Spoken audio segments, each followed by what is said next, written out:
I've got a couple offers to teach kids. I did teach skating for quite a while. Tonya Harding's name has been a burden for years, a weight few professional athletes ever have to bear. Even people who've never seen figure skating remember the scandal, the whispers, and the endless headlines that followed her everywhere. The story has been told so many times that the real events threaten to get lost in the noise. But now, at age 54, Tonya herself has decided to set the record straight. What she reveals doesn't just revisit a moment that captivated the world, it makes us see that night and her all over again. Tonya Maxine Harding was born on November 12, 1970, in Portland, Oregon. She grew up with parents Lavona Golden and Albert Harding, who struggled financially to raise her. Tonya's father held various jobs, managing apartments, truck driving, even owning a bait-and-tackle shop, but poor health often kept him from consistent work. Her mom, Lavona, worked as a waitress and hand-sewed Tonya's figure skating costumes since they couldn't afford expensive ones. Money was always tight, but Tonya's passion for skating was clear from an early age. She started skating when she was just 3, with the help of coach Diane Rollinson. Tonya's childhood wasn't simple. She later testified that her mother was physically and emotionally abusive. Lavona once admitted to hitting Tonya at a roller rink, though others have argued that the film I, Tonya made her life seem more dramatic. Regardless, home life was hard for Tonya, and skating soon became her escape. Besides skating, she learned auto mechanics with her dad, hunted, and even participated in drag racing. In 1987, at age 16, her parents divorced. She soon dropped out of high school to skate full-time, but later earned her GED in 1988. She spent the 1980s climbing the competitive ranks, placing 6th at the 1986 U.S. Championships, 5th in 87 and 88, and 3rd in 89.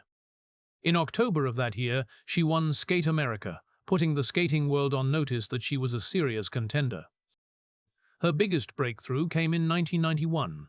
At the U.S. Championships, Tonya landed a triple axel, a jump so difficult no American woman had ever landed it in competition before. She didn't just land one, she nailed 7 triple jumps in her program and earned some of the highest technical scores ever at the event. The same year, at the World Championships, she repeated the triple axel, finishing 2nd behind Kristi Yamaguchi and ahead of Nancy Kerrigan. Tonya made history once more at Skate America in September 1991 as the first woman to land a double axel in a short program, the first to land 2 in a single competition, and the first to land it in a combination. However, after that phenomenal year, she was never able to successfully land the jump again in competition. Her career began to decline, though she continued to push on. She finished 3rd at the 1992 U.S. Championships with an ankle injury and went on to compete at the Winter Olympics that year, finishing 4th.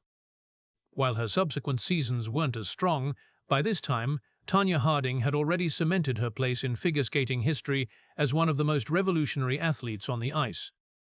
As Tonya Harding's skating career unfolded, her personal life was shadowed by painful memories that left deep emotional scars. One of the darkest chapters involved a family member. In her authorized biography, The Tonya Tapes, Tonya revealed how she was tormented by her half-brother Chris Davidson. She said that Davidson had repeatedly abused and harassed her as a child, which worsened her already troubled home life with her controlling mother. Tonya eventually couldn't take it anymore. In 1986, while still a teenager, she contacted the police when Davidson's harassment became too much. He was caught and served a brief stint in jail, but the pain he inflicted on Tonya never went away. Even worse was her parents' reaction. Instead of fully supporting her, Tonya claimed her parents dismissed or downplayed Davidson's behavior, telling her not to report the incident. For a young girl already struggling to pursue her Olympic dreams in an unpredictable home, this was another devastating blow. Then in 1988, tragedy struck. Chris Davidson was killed in a hit-and-run accident, a case that remains unsolved to this day. For most families, such a loss would be devastating. But not for Tonya, whose feelings were more complex. In a 1994 interview, she admitted that Davidson was the only person she truly hated, and the only one she didn't feel should be forgiven. Those words offer a glimpse into how deep the wounds ran and how much the abuse had affected her perception of him. This dark period of Tonya's life is rarely reported on in connection with her skating career or the scandal for which she is now infamous, but it shows the kind of personal struggles she endured long before the world was watching. January 6, 1994, was the day figure skating changed forever. Just a day before the women's singles event at the U.S. Figure Skating Championships, reigning champion Nancy Kerrigan was brutally assaulted after a practice session at Detroit's Cobo Arena. The attack took place in a quiet hallway, but within hours it was front-page news everywhere. As Nancy walked behind a curtain, a mysterious man, Shane Stant, suddenly rushed at her. With a 21-inch telescoping baton, he swung with both hands, hitting Nancy squarely above the right knee. The goal was simple but vicious, to hurt her badly enough to prevent her from competing in the Nationals and, more importantly, the upcoming Winter Olympics. The moment was horrific. Cameras captured the aftermath, Nancy screaming in agony, clutching her leg and uttering the chilling question, "Why me?" That footage played endlessly on TV, stunning the world. Stant wasn't working alone. He later admitted everything and surrendered to the FBI on January 14, just over a week after the assault. Investigators discovered that Stant and his uncle, Derek Smith, had been paid to do the job. Who hired them? Tonya Harding's ex-husband, Jeff Gillooly, and Harding's so-called bodyguard, Sean Eckert. Their goal was to take Kerrigan out of contention so that Harding would have a better chance of winning. The attack was initially a botched job. Stant had first traveled to Massachusetts to find Kerrigan but failed. Refusing to give up, he took a 20-hour bus ride to Detroit, where he carried out the attack. While the blow didn't fracture Nancy's leg, it caused severe bruising that forced her to withdraw from the championships, unable to defend her U.S. title, a devastating outcome for one of the sport's brightest stars. Later that week, on January 8, Tonya Harding won the U.S. championship just 2 days after Kerrigan was injured. With Kerrigan out, Harding was on top. Both women were eventually selected to represent the United States at the 1994 Winter Olympics. The assault became one of the biggest sports scandals in history, not just because of the brutality, but because of the conspiracy behind it. A sport known for beauty and elegance was suddenly entangled in crime, betrayal, and international media frenzy. For some, it was the moment when the names Tonya Harding and Nancy Kerrigan would be forever linked, regardless of how different their lives had been before. In the days immediately following the shocking attack on Nancy Kerrigan, all eyes turned to Tonya Harding and those around her. On January 11, 1994, 5 days after the attack, Harding gave a televised interview with KOIN-TV in her hometown of Portland, Oregon. When the reporter asked the question on everyone's mind, could someone close to her have been involved in the plot? Harding hesitated, then confessed, "I have definitely thought about it." Adding to the awkwardness was the presence of Jeff Gillooly, her ex-husband, who was standing behind the camera in her line of sight. Tonya concluded her statement with words that sounded both defiant and defensive. "No one controls my life but me. If there's something in there that I don't like, I'm going to change it." At the same time, she assured them that she had already spoken with FBI agents in Detroit and Portland as part of the ongoing investigation. The very next day, January 13, the scandal deepened when police arrested Sean Eckert, Harding's bodyguard, and Derek Smith, Shane Stant's uncle. Both men were directly linked to the attack. The story that had shocked the skating community was now a criminal case spanning from Detroit to Portland. By January 14, the United States Figure Skating Association, USFSA, issued a statement. When asked whether Eckart's arrest would impact Harding's spot on the Olympic team, officials gave no comment other than, "We will deal only with the facts." Harding had yet to be charged with anything, but suspicion was mounting daily. Harding and Gillooly each retained separate attorneys, but their lawyers made it a point to say the couple was cooperating with authorities. On January 15, the two even appeared before the press, though they declined to answer specific questions about the case. Harding's attorney went a step further on January 16, holding a press conference where he read a prepared statement. In it, Harding denied any involvement in the plot against Kerrigan. Later that night, Tonya tried to get back to some semblance of normalcy. She went to the rink to practice with her coaches. Reporters followed her, and while she did take some time to talk to them, her skating stole the show for a moment. Despite all the chaos around her, Harding was still able to land a triple axel, reminding everyone that amidst the storm, she was still one of the world's best skaters. With the 1994 Winter Olympics approaching, Tonya Harding was training daily at Oregon's Clackamas Town Center rink. But these were no longer routine training sessions. Instead of coaches and skaters, tens of thousands of curious onlookers and dozens of journalists crowded into the mall to see what she would do. She was followed by cameras everywhere, turning her Olympic training into a public spectacle. Then on January 18, 1994, came Harding's toughest day yet. Harding and her attorneys met with the district attorney and the FBI for an interrogation. What started as an interview turned into a more than 10-hour session. Harding initially denied knowing anything about the conspiracy against Nancy Kerrigan. 8 hours in, even her lawyer read a statement declaring that she and her ex-husband Jeff Gillooly were breaking up. In that statement, Harding claimed, "I continue to believe that Jeff is innocent of any wrongdoing. I wish him nothing but the best." But soon the tide began to turn. According to later reports in the Seattle Times, Harding's story began to crumble under scrutiny. After hours of denials, an FBI agent eventually told her that they knew she had lied. Cornered, Harding cracked. By the end of the interrogation, she confessed. "I hope everyone understands. I'm telling on someone I really care about. I know now Jeff is involved. I'm sorry." The very next day, January 19, Gillooly surrendered to the FBI. A week later, on January 27, reports surfaced that he had already started cooperating with authorities and providing testimony about the plot, possibly incriminating Harding further. At the same time, Harding tried to maintain a brave public face. She appeared on prime time with Diane Sawyer on January 20, insisting she had done nothing wrong. Friends, such as Stephanie Quantero, who was hosting Harding at the time, said that Tonya was traumatized and found it hard to believe that Jeff could have been disloyal to her.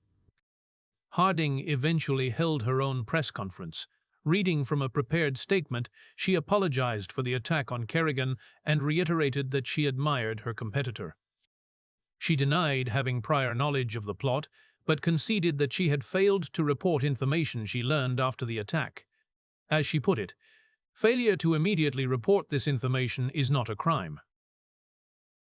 Strictly speaking, in Oregon and most states, simply withholding knowledge of a crime wasn't illegal. But in the court of public opinion, Harding's credibility was in shambles. The media storm only got bigger. By January, the scandal was on the covers of Sports Illustrated, Newsweek, and Time, with both Harding and Kerrigan set to represent Team USA at the Lillehammer Olympics. The story wasn't just about skating, it had become one of the biggest tabloid spectacles of the decade. As the investigation progressed, more details about the assault on Nancy Kerrigan emerged. On February 3, 1994, Jeff Gillooly, Tonya Harding's ex-husband, pleaded guilty as part of a deal. Prosecutors guaranteed him a reduced sentence in exchange for his testimony against the other conspirators. In July of that year, Gillooly received a 2-year prison sentence. Before the judge, he publicly apologized to Nancy Kerrigan, even while acknowledging his apology sounded hollow. Gillooly wasn't the only one punished. Sean Eckert, Harding's ex-bodyguard, also pleaded guilty. Both of them pleaded guilty to racketeering. At the same time, Shane Stant, the man who actually committed the assault, and his uncle Derek Smith, who provided the getaway car and helped with money transfers, pleaded guilty to second-degree assault conspiracy. The judge in the case, Donald Londer, explained how dangerous the crime was. He emphasized that Kerrigan was lucky; she could have been hurt much more seriously. Years later, Eckert would die in 2007, closing one more chapter in the complicated story. While the courts dealt with the assailants, The skating world also reacted. On February 5, 1994, the U.S. Figure Skating Association, USFSA, announced that there were fair grounds to suspect Harding had violated the sport's code of sportsmanship.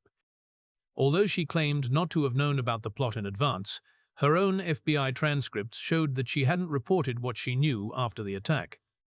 Her silence, combined with evidence like phone records, witness accounts, and even scribbled notes found in a Portland bar's trash can, led to Harding being formally charged with lying. The US FSA proposed a disciplinary hearing, but the organization's president, Claire Ferguson, did not immediately suspend Harding. If they had, Harding would likely have sued under the Amateur Sports Act of 1978, which could have dragged things out and still allowed her to compete in the Olympics. Instead, she was told she had 30 days to respond to the charges, which meant the saga would continue long past the courtroom.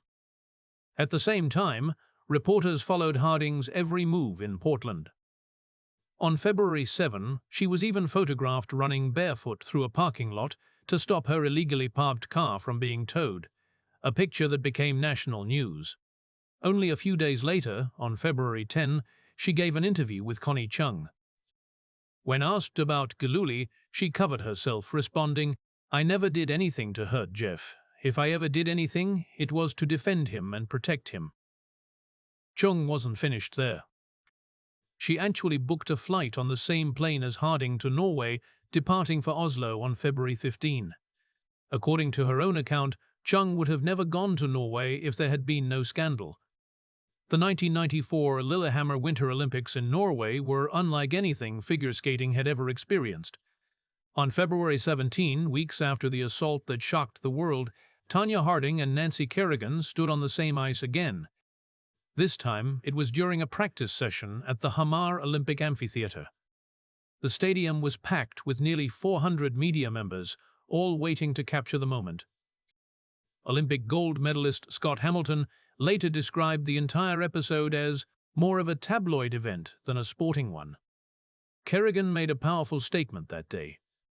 She wore the exact same white costume she had on when Shane Stant attacked her in Detroit. Journalists noticed immediately, and Kerrigan later explained the decision was deliberate, saying that the gesture allowed her to regain control of the moment. It was her show of strength even in the midst of the media circus. As soon as the competition began, the world was watching on their television screens. The February 23 telecast of the women's technical program drew one of the largest TV audiences in U.S. history. But the outcome wasn't what Harding had hoped for. On February 25, during the free skate, disaster struck when one of her skate laces snapped. Looking distraught, she stopped her performance midway and begged the judges to let her continue. They agreed, but the damage was already done. Harding ended up finishing 8th. Kerrigan, who had made an amazing recovery from her injury, performed magnificently and took the silver medal, coming in just behind Ukraine's Oksana Baiul. Things only got worse for Harding after Lillehammer. She pleaded guilty on March 16, 1994, in a Portland courtroom to a felony charge of conspiracy to obstruct prosecution. By that time, investigators had traced phone calls, false statements, and deceptions that Harding had made to the FBI. Under her plea agreement, she avoided prison, but received 3 years of probation, 500 hours of community service, and a $100,000 fine. She was also ordered to repay legal fees and contribute $50,000 to Special Olympics Oregon. Worst for Harding, the agreement required her to resign as a member of the U.S. Figure Skating Association, making her ineligible to participate in future events. For Tonya Harding, the Olympics were supposed to be her chance at redemption. Instead, they became the stage for her own downfall. Following Tonya Harding's guilty plea in March 1994, the saga was far from over. Although she avoided a prison sentence, she still faced monumental financial and professional consequences.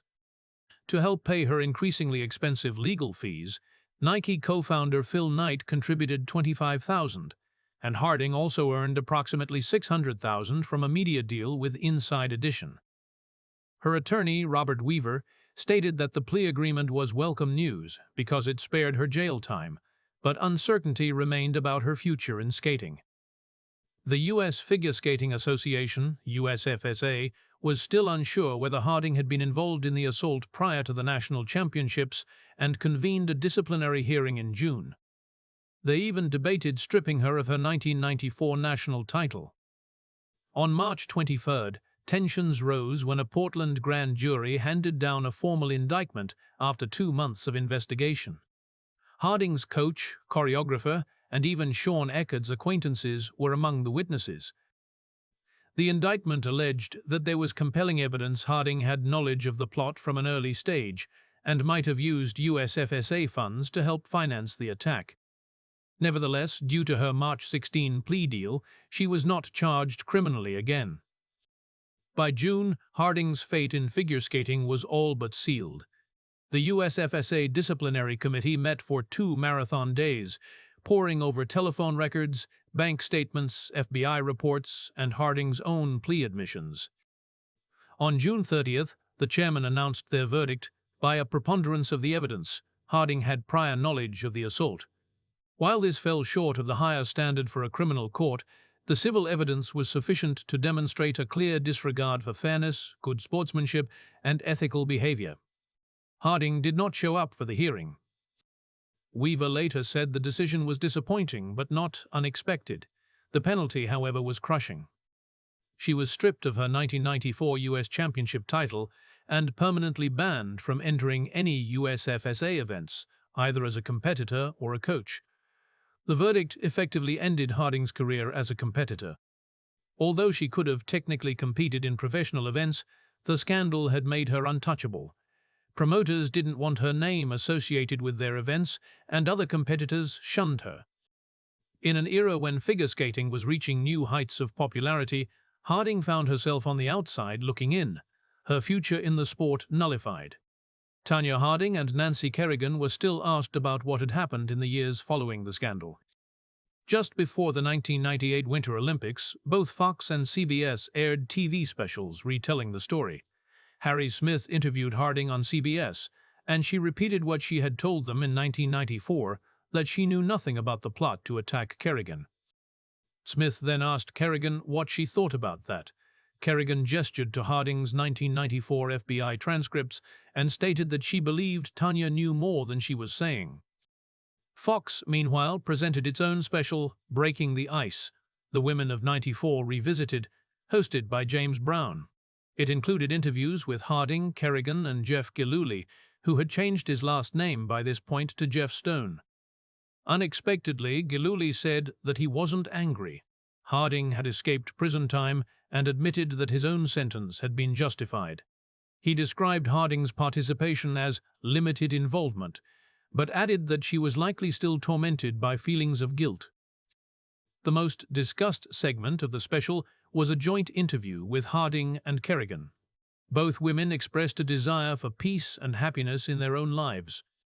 Kerrigan said she hoped Harding could learn a lesson from the past and be happy, while Harding was grateful for the opportunity to personally apologize once more. A decade later, Harding's story reappeared in her 2008 autobiography, The Tonya Tapes. According to the book, she confessed that she had wanted to go to the FBI in 1994, but didn't do so because Gillooly supposedly threatened to kill her. She also made a surprising allegation that Gillooly and 2 other unidentified men had attacked her at gunpoint. Gillooly outright denied the charge, calling it preposterous and utterly ridiculous. Deadspin interviewed Gillooly in 2013, still using the name Jeff Stone. He once more denied Harding's assault allegations but acknowledged that his stupidity had ruined her skating career. He said he felt guilty that Harding had become the butt of so many jokes, and admitted that she had it much tougher than he did after the scandal. Nevertheless, he continued to refer to her as a great skater. By 2014, the conversation around the scandal had softened, at least from Kerrigan's side. In an interview with sports commentator Bob Costas, she said she had accepted Harding's past apologies. Kerrigan explained that both of them now had their own families and that it was time to move forward. "I've always wished Tonya well," she said, adding that life should be about focusing on the present instead of reliving old wounds. Once her skating career was over, Tonya Harding's life took some surprising turns. In 1994, she suddenly found herself in the public eye again when a home video from 1991 of her and Jeff Gillooly was released. Footage from the tape was shown on television, and the rights to the full video were later bought by Penthouse and made public. Both Harding and Gillooly were paid for the sale, but it added to the controversy of her already troubled year. The same year, Harding tried to get into the entertainment business. She was featured as a manager in a professional wrestling event in Portland, where she partnered with wrestlers like Eddie Guerrero. She also tried to form a band called the Golden Blades, but their only performance was a disaster when they were booed off stage. In 1994, she was even cast in an action movie called Breakaway, which was released 2 years later, though it didn't bring her much success. Over the years, Harding popped up on TV shows like The Weakest Link and later worked as a commentator on World's Dumbest on True TV. Besides the media, Harding also held traditional jobs. She was a welder, a painter, and a Sears sales clerk, among other things. She later did painting and deck work. In 2019, she appeared in a TV commercial for Direct Auto Insurance. Her most unexpected transition was into the boxing ring. In 2002, she boxed Paula Jones in celebrity boxing and won. A year later, she turned pro, but lost a close bout to Samantha Browning. Harding had a total of 6 fights after this, winning 3 and losing 3. While her attempt was commendable to some, the crowd was not always friendly toward her. Spectators booed her and cheered her opponents. Her pro career was short-lived, ending after several years due to her asthma. Despite not finding the same level of success she had in skating, Harding continued to try different paths, showing perseverance through frequent change. Tonya Harding's story is a whirlwind of triumphs, scandals, and personal struggles. She wasn't just known for her skating, but also for the controversies that came to define her in the public eye. Her journey is a reminder of how quickly fame can shift from celebration to criticism. Love her or judge her, one thing is certain: Tonya Harding will always remain unforgettable in the world of figure skating and beyond. If you enjoyed this video, don't forget to give it a like and hit that subscribe button for more stories like this.